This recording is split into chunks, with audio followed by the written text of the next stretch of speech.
I can't think of any experience that anyone's going to have in their life that will be more wonderful, extreme than going to space. Richard Branson has made it the goal of his company, Virgin Galactic, to open space for everyone. And he's not alone. Fellow billionaires Jeff Bezos and Elon Musk are also in the space tourism business as a new space race takes off. Even NASA said that it would open up the International Space Station to paying visitors. But accessibility to space tourism remains limited to the richest of the rich, with ticket prices ranging from hundreds of thousands of dollars to millions. Still, experts believe the space tourism market has massive potential. A recent survey found that about 39% of people with a net worth of more than $5 million are interested in paying at least $250,000 for a Virgin Galactic flight to the edge of space. As many as 2.4 million people or more could be interested in this opportunity. This is a supply-constrained business. A spaceship can only run about 5 times a month. So as we think about the demand relative to supply being very constrained, that's a classic luxury good dynamic where there's scarcity.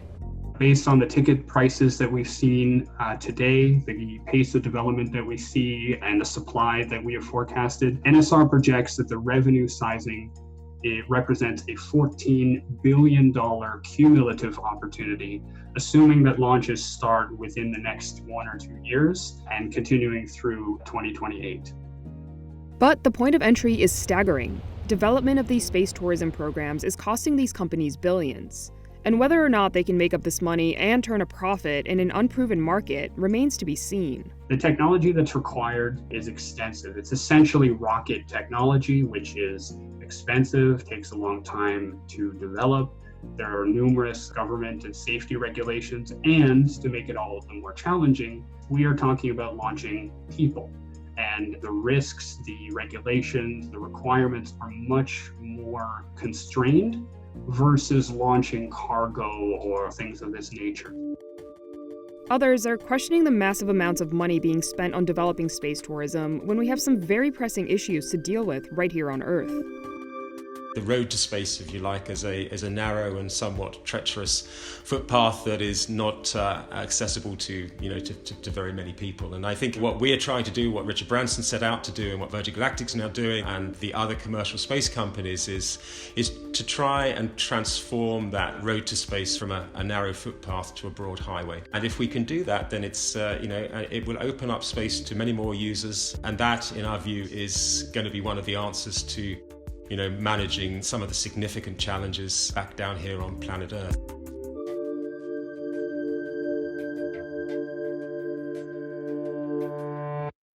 Space tourism is generally broken down into 2 main categories: suborbital and orbital. With a suborbital flight, we're not actually completing a full orbit of the Earth.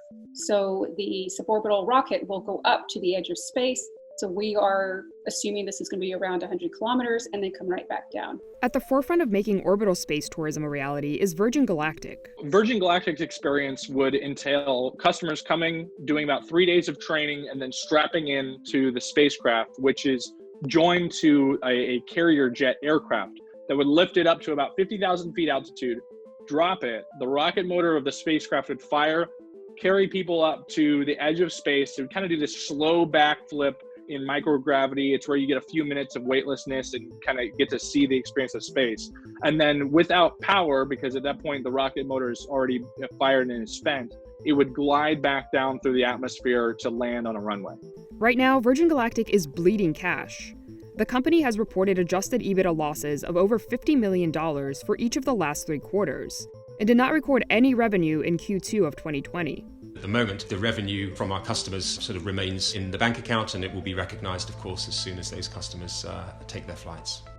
Any stock and any opportunity where there is no revenue generation, it can lend to a highly volatile scenario. So more visibility towards revenue generation is a catalyst for stocks with no revenue. Virgin Galactic has raised over $1 billion in funding since its inception in 2004. Though a lot of that money has come from British business magnate and founder Richard Branson and an Abu Dhabi sovereign wealth fund.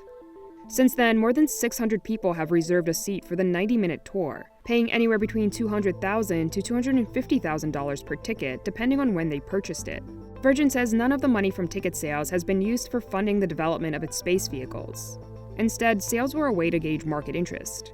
We have a huge amount of evidence that there is a very big, robust, sustainable market for private individuals to fly to space. And we're also very confident that that can be achieved at price points that can make spaceflight operations like Virgin Galactic's commercially successful in the short term. Virgin Galactic stopped selling tickets in 2018 following the company's first successful spaceflight, and is now offering customers refundable $1,000 deposits. Virgin says 700 people have put down deposits so far, and they will be given priority to buy tickets when sales resume. But a number of technical issues and a tragic accident during a 2014 test flight that killed one of the pilots have caused delays in launching customers to space. It was a moment which clearly anybody involved in this or any sort of business, you hope that you'll get through it. A test program without that sort of event, but it happened. And I think the important thing, which was what we did, was to take a breath, take a pause, to make sure that we did everything we could to learn from that event. And I'm sure as a result of that process, we have a better, a safer spaceship, a safer organization. Virgin Galactic is making progress. The company has completed 27 of the 29 milestones set forth by the Federal Aviation Administration for getting its spacecraft ready for commercial service. And it's also successfully completed 2 piloted test flights. Virgin Galactic says that it plans 2 more crewed spaceflight tests before it flies Sir Richard Branson in the first quarter of 2021. At that point, the company would be ready to begin servicing its customers. Robbie Vaughn is one of those customers. He purchased his ticket back in 2006 for $200,000. And despite the long wait, Vaughn is unwavering in his support for the company. I've been with Virgin Galactic so long, I feel like that I've got a inherent equity in how that company goes and builds and achieves its goals. In fact, Vaughn's belief in the company seems to be contagious, as his entire family has now put down deposits for Virgin tickets. Experts say this type of customer loyalty is no coincidence. It's about more than space travel. It's about building community. It's about building a membership program. It's about an experience with the Virgin brand as well. Virgin Galactic really caught my interest, primarily because of Sir Richard Branson. He tends to achieve goals that he goes after. That was a big part of me wanting to become part of this team and see it through. Throughout the years, Virgin Galactic has kept ticket holders entertained, with perks such as vacations to Branson's private island in the Caribbean. Now, even those who don't have a few $100,000 for a ticket can have a hand in the company's future. Virgin Galactic and social capital head of Sophia merging to form the world's first and only publicly traded human spaceflight company. Shortly after Virgin Galactic went public, the company seemed to double down on its plans to provide the ultimate customer experience. Shares of space company Virgin Galactic up sharply on news of a new CEO, a 30-year veteran of Disney, most recently running the International Parks Division. So he's got the consumer experience, but no aerospace background, unless you count the recently finished Star Wars land. Virgin Galactic, this is their core business. This is the main proposal they came up with. And while they have a number of other side ventures and longer-term bets that they're looking at, space tourism is their core business. One of those side ventures is a contract with NASA. Shares of Virgin Galactic are surging this morning. This comes after news just moments ago that was out that the company has signed a deal with NASA. Under that deal, Virgin Galactic is going to be developing a recruitment and training program for private astronauts seeking to visit the International Space Station. In addition to astronaut training, Virgin Galactic recently announced a partnership with Rolls-Royce to develop a supersonic plane. If it succeeds, the project could prove very lucrative for Virgin. A 2019 Morgan Stanley report forecasted that the market for high-speed travel could reach $800 billion in annual sales by 2040. SpaceX is working on something similar, saying that passengers could one day travel from New York to Shanghai in as little as 40 minutes, atop the company's Starship rocket. Still, analysts think that space tourism will be Virgin Galactic's bread and butter. If you look at the intentions and some of the filings that the company has made, their goal is to develop a space tourism industry to fly passengers and essentially make space tourism as common as getting in an airplane and flying across country. Although we are working hard to leave the planet, we're actually doing that in order to make life better down here. And I think our own particular part of that is to provide a platform for many, many people, or to gain that planetary perspective, to have that change in perception of who we are and where we live that has just been available to very, very few in the past. The second major player in the suborbital space tourism market is Jeff Bezos' Blue Origin. The company has conducted a number of successful test flights, though unlike Virgin, it has yet to complete any tests with people on board. Earlier this year, Blue Origin was criticized for asking workers to travel from DC to Texas to conduct a test flight for its New Shepard rocket at the height of the coronavirus outbreak. Blue Origin has not announced a price for its tickets, but Bezos has said in the past that flights will be competitive with others in the suborbital tourism industry. The entire experience will only last about 11 minutes and look something like this. For the Blue Origin experience, you would spend about a day training at their facility in West Texas before you strap into their 6-passenger domed capsule that's sitting on top of their 60-foot tall New Shepard rocket booster. That would ascend just like a normal rocket straight up through the atmosphere to an altitude of about 60 miles high or so. And you'd float for a few minutes in microgravity before the capsule re-enters, deploys parachutes, and then just touches down on the desert floor in Texas. Like Virgin Galactic, Blue Origin has gotten a huge injection of funding from its billionaire founder Jeff Bezos, who's also CEO of Amazon. Bezos has previously admitted to putting over $1 billion a year into Blue Origin through the sale of Amazon stock. It's this endless cash flow that frees Blue Origin from having to depend on space tourism as its main revenue driver. Blue Origin, they're not trying to finance anything essentially with their suborbital program and flying people to the edge of space. This really is what would be known as a development pathfinder for them. It's essentially helping them develop their larger rocket known as New Glenn and other spacecraft systems such as their Blue Moon lunar lander. That's kind of this longer term pathway for them, and the suborbital tourism side of it is essentially a way to see whether or not some of these technologies work and really get them up and running. Proving out its technology is critical now that Blue Origin has penned a $579 million contract with NASA to build a crewed lunar lander for the agency's Artemis program. The goal is to land U.S. astronauts back on the moon by 2024. SpaceX and Dynetics are also working on the project, but Blue Origin received the lion's share of the contract's funding. The range in award totals comes due to the differences in each team's bid and approach to achieving NASA's goals. But Blue Origin's ambitions go much further than space tourism, and even landing on the moon. In an interview with CBS last year, Bezos said that humans have no choice but to go to space because our population is getting too big for the Earth to sustain. We are in the process of destroying this planet, and we've sent robotic probes to every planet in the solar system. This is the good one. And so we have to preserve this planet, and we can do that using the resources of space. Bezos went on to say that the purpose of Blue Origin is to help build the infrastructure to take advantage of those resources. As part of that infrastructure, Bezos envisions humans living on space colonies, an idea originally conceived by Princeton University physicist Gerard K. O'Neill in the 1970s. But before that can happen, the cost of access to space must decrease dramatically, which Bezos believes can be achieved by private industry. On the more pricey side of space tourism are orbital experiences, such as going to the International Space Station. At the forefront of this market is SpaceX.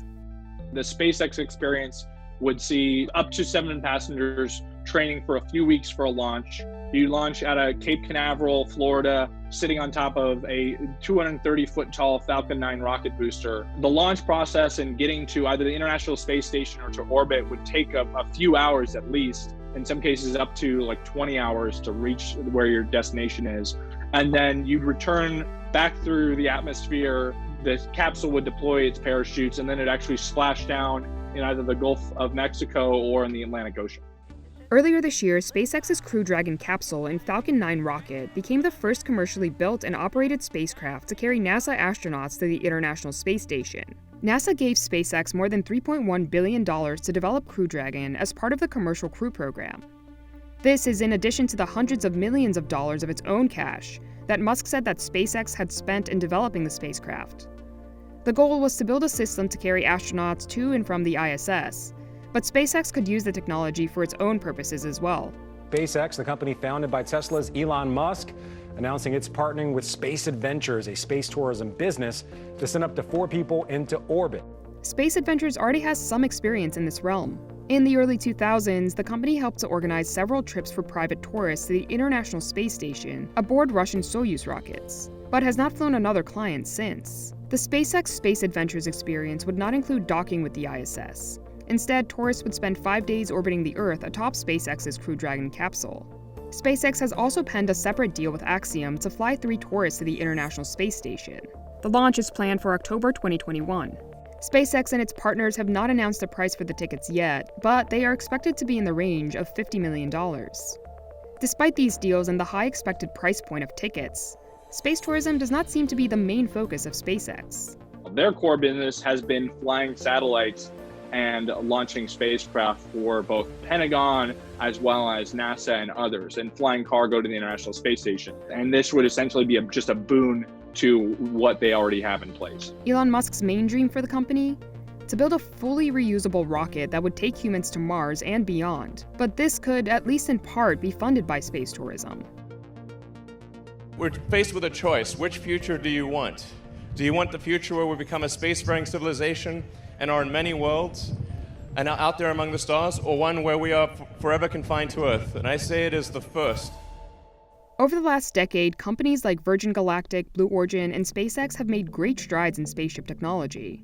But there's still one big challenge they must overcome before space travel can become as common as air travel: proven safety. There are a myriad of risks that are involved in spaceflight. Obviously, the launch operations is always the riskier part of spaceflight, but there's also environmental factors. There's physiological stressors.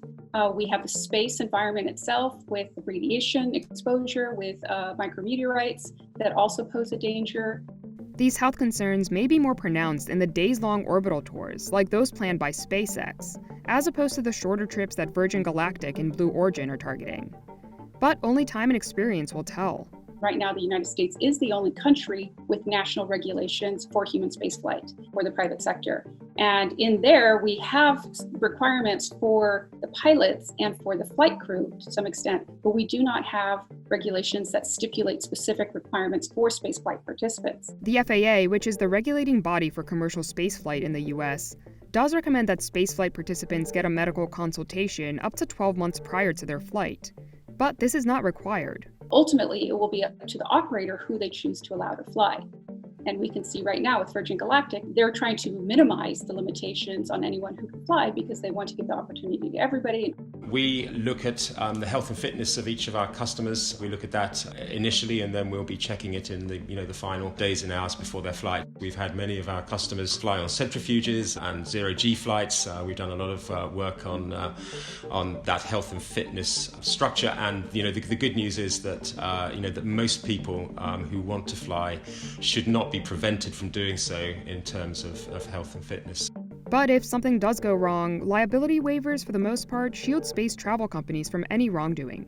There is a liability requirement under U.S. law directed from Congress, and then states also have added their own template language that spaceflight participants would sign and that launch operators are required by law to give to the spaceflight participant prior to the flight, where they say that they acknowledge the full risks, that they're taking these full risks upon themselves, and they will not hold the operator or the U.S. government liable in the event of accident, injury, or death.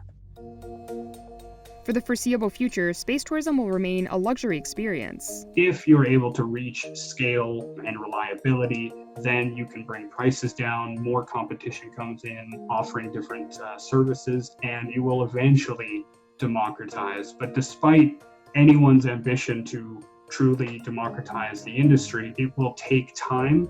And in order to survive during that time, you're likely going to have to either focus on the government or a very small niche market until you can expand. Virgin says that although the company hopes to bring down ticket prices in the long term, in the short to medium term, prices might actually go up because the market is so constrained. But having a niche market may not necessarily be bad when dealing with wealthy customers. In fact, some investment experts argue that the widening wealth gap in the US will actually provide the richest of the rich with more money to spend on such experiences. Virgin Galactic, SpaceX, and Blue Origin all have different reasons for getting into the space tourism business.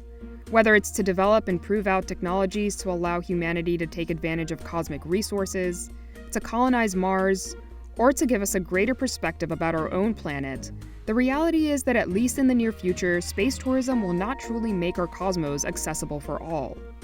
Regardless, it will likely make space companies a pretty penny. The space tourism industry is an industry waiting to happen. We are just waiting for that technology to lift off.